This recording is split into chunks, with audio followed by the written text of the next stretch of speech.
cuando examen les abelles y posen de flor en flor, si les escorren se espanten. Vanse y nun facen llavor, de Xandol caxellu vieyu pa buscar otro mellor. Santa Olaya fo la bella que de Mérida ensamó, enfadada cuadorasen les fegures de Iatón. Entonces el rey Don Sil andaba en guerra feroz con los moros que querían encabezase en Ión.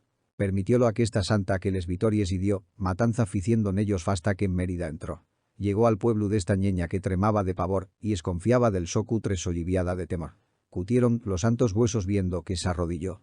Si estuvieren más carnuos aldrín fe y acatación. Trúxolos el rey piadoso, de Yaceria lo sacó, y metiólos peruvieu, con gaites y procesión. Mérida diz que y tornen esta prenda que y faltó. Diga ella que quier dice, y aún con eso quiera Dios. Si quieren que la hallarguemos, paguemos la devoción ansí de los que finaron como de los que horas son. Díguenlo al santo sudariu ver quiciás si da razón, pues non tiene otro cuidado el señor San Salvador. Quián ora y lo mandará, bien se echa de ver que si nos lleven esta santa non hay más que arrimar la foz. Dirán ellos. Morrió acá, dirémonos. No morrió, que está viva pa Asturias, si está muerta pa vos.